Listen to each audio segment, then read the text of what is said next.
Hello friends, welcome to Meetings. Grammar Basics, Parts of Speech. Parts of Speechல இன்றைக்கி நம்ம பார்க்க போகிறது Pronouns.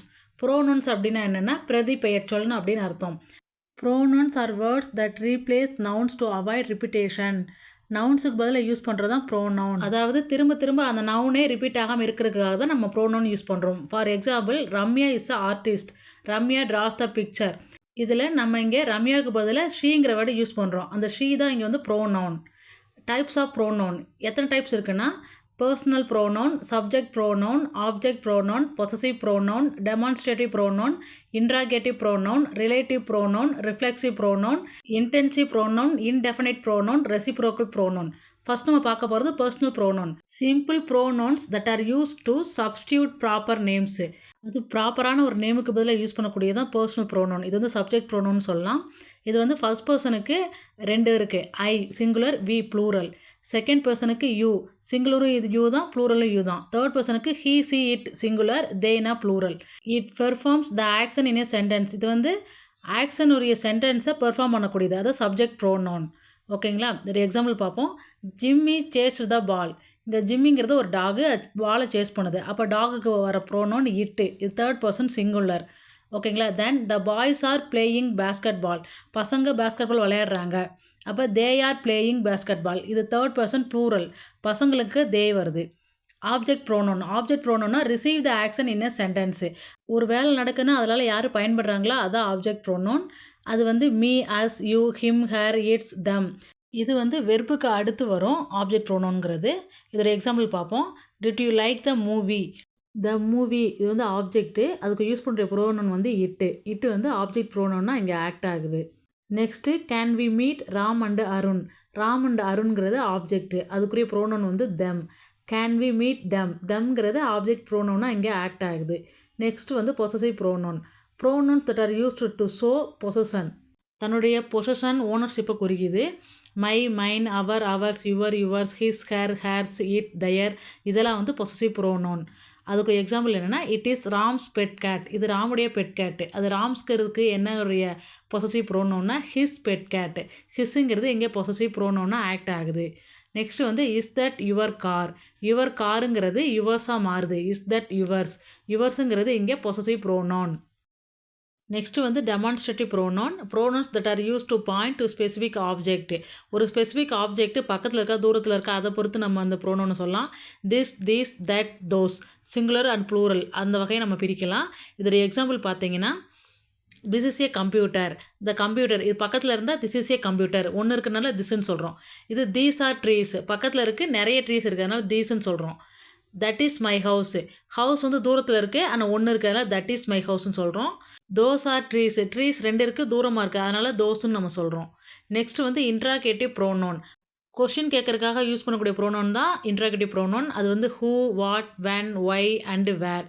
இந்த வேர்ட்ஸ்லாம் யூஸ் பண்ணி நம்ம கொஸ்டின் கேட்கும்போது அது வந்து இன்ட்ராகேட்டிவ் ப்ரோனவுன் இங்கே சொல்லப்படுது. ஃபார் எக்ஸாம்பிள் பார்த்தீங்கன்னா, ஹூஸ் இஸ் திஸ் கம்ப்யூட்டர். இங்கே ஹூஸுங்கிறது இன்ட்ராகேட்டிவ் ப்ரோனவுன் அப்படின்னு சொல்லப்படுது. நெக்ஸ்ட் வந்து வாட் டு யூ வாண்ட். வாட்டுங்கிறது இங்கே இன்ட்ராகேட்டிவ் ப்ரோனவுன்னு சொல்லப்படுகிறது. Next relative pronoun. ரிலேட்டிவ் ப்ரோனவுன்னா ஒரு பார்ட் ஆஃப் சென்டென்ஸை அனதர் பார்ட்டோட ரிலேட் பண்ணுறது, அதான் ரிலேட்டிவ் ப்ரோனவுன். அது வந்து that, which, where, when, why, what இப்படிலாம் வரும்.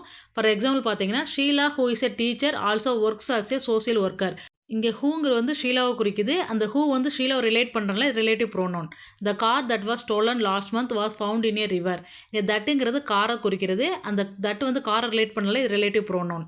நெக்ஸ்ட் வந்து reflexive pronoun that are use to refer back to subject in the sentence. சப்ஜெக்டிவே அதை ரெஃபர் பண்ணுது. அது வந்து myself, yourself, herself, himself, oneself, itself அப்படிங்க வரும். ஃபார் எக்ஸாம்பிள் பார்த்தீங்கன்னா, ஹிட் பிளேடு தம் செல்ஃப். தம் செல்ஃபுங்கிறது இங்கே வந்து ரிஃப்ளெக்சிவ் ப்ரோனவுன். அவங்களாவே அவங்களுக்கு விளாண்டாங்க அப்படின்னு சொல்கிறது. Mala is cleaning the house herself. அவங்க ஹவுஸ் அவங்களே க்ளீன் பண்ணிக்கிட்டாங்க. இது வெர்புக்கு அடுத்து வரும். ஹேர் செல்ஃபுங்கிறது இங்கே reflexive pronoun. Intensive pronoun. Pronouns are used in order to emphasis the subject in a sentence by repeating it. சப்ஜெக்ட் என்ன வேலை செய்து அதை ஸ்ட்ராங்காக வலியுறுத்துது, ரிப்பீட் பண்ணுறது. திரும்ப திரும்ப நானே செஞ்சேன், நானே பண்ணேன் அப்படின்னு சொல்கிறது. அது வந்து myself, yourself, herself, himself, one self. அந்த ரிஃப்ளெக்சிவ் ப்ரோனவுனில் வரதே தான் இதுலேயும் வரும். இது வந்து சப்ஜெக்ட்டுக்கு அடுத்து வரும். Reena herself did the work. அது ரீனா வந்து இந்த ஒர்க்கை அவங்களே செஞ்சாங்க. I my self true the car. நானே கார் ஓட்டினேன். சப்ஜெக்ட்டுக்கு பக்கத்தில் வர்றது தான் இன்டென்சிவ் ப்ரோனவுன். நெக்ஸ்ட் வந்து indefinite pronoun. do not refer to any particular person, place or thing. குறிப்பிட்டு எக்ஸாக்டாக சொல்ல முடியாது. someone, somebody, somewhere, something, anyone, anybody இந்த மாதிரி சொல்கிறது தான். For example I think someone or somebody took my notebook. யாரோ என் புக்கை எடுத்துட்டாங்க. someone, somebody அப்படிங்கிறதா இங்கே வந்து இன்டெஃபினைட் ப்ரோனவுனாக ஆக்ட் ஆகுது. நெக்ஸ்ட்டு வந்து everybody everyone like the movie. இங்கே எவ்ரிபடி எவ்ரிஒன் அப்படிங்கிறதா வந்து இன்டெஃபினைட் ப்ரோனவுன் அப்படின்னு நம்ம இங்கே சொல்கிறோம். இந்த மாதிரி வரையறுக்க முடியாத ப்ரோனவுன் தான் இன்டெஃபினைட் ப்ரோனவுன். நெக்ஸ்ட் வந்து reciprocal pronoun. Pronouns that are use to express a mutual relationship. ரெண்டு பக்கமும் மியூச்சுவலாக அது வந்து யூஸ் பண்ணுவாங்க. Each other, one another. For example Rachel and Ross love each other. ஒருத்தருக்கு ஒருத்தர் அவங்க விரும்புகிறாங்க. ஒருத்தருக்கு ஒரு ஈச் அதர் இங்கே வந்து ரெசிப்ரோக்கல் ப்ரோனவுனாக ஆக்ட் ஆகுது. நெக்ஸ்ட் வந்து Arun and Varun were blaming one another. ஒருத்தருக்கு ஒருத்தர் பிளேம் பண்ணிக்கிறாங்க. இங்கே ஒன் அனதர்ங்கிறது ரெசிப்ரோக்கல் ப்ரோனவுன்னு நம்ம சொல்கிறோம். நெக்ஸ்ட்டு வந்து டெஸ்ட்டு. ஒரு 5 சென்டென்ஸ் கொடுத்துருக்கேன். அதில் என்னென்ன ப்ரோனவுன் வருதுன்னு நீங்கள் கண்டுபிடிங்க. கொஞ்ச நேரம் பாஸ் பண்ணிவிட்டு என்னென்ன ப்ரோனவுன் வருதுன்னு சொல்லிட்டு நீங்களே ஆன்சர் பண்ண ட்ரை பண்ணுங்கள். அடுத்த ஸ்லைடில் வந்து அதோட ஆன்சரும் நான் போட்டிருக்கேன். என்னென்ன pronoun, sub pronoun, subject pronoun, relative pronoun, reciprocal pronoun, possessive pronoun, indefinite pronoun. ஒன்றும் ஷார்ட்டாக எழுதியிருக்கேன். புரியலைன்னா அது மறுபடியும் திரும்ப பாருங்கள். உங்களுக்கு இது ஈஸியாக இருக்கும்னு நான் நம்புகிறேன். இதுதான் ப்ரோனவுன்னா என்ன, டைப்ஸ் ஆஃப் ப்ரோனவுன் என்னென்ன அப்படிங்கிறது நம்ம பார்த்தோம். இது வந்து நமக்கு கொஞ்சம் சின்னதாக டெஃபினிஷன் அந்த எக்ஸாம்பிள் மட்டும் தான் பார்த்தோம். உங்களுக்கு ப்ரீஃபாக வேணால் சொல்லுங்கள். இன்னும் நிறைய எக்ஸசைஸோடு நான் இன்னொரு வீடியோ போடுறேன். இந்த வீடியோ உங்களுக்கு பிடிச்சிருந்தா லைக் பண்ணுங்கள், ஷேர் பண்ணுங்கள், உங்கள் கருத்துக்களை கமெண்ட் பாக்ஸில் பதிவிடுங்க. இந்த சேனலுக்கு நீங்கள் புதுசுன்னா சேனலை சப்ஸ்கிரைப் பண்ணுங்கள். தேங்க்ஸ் ஃபார் வாட்சிங்.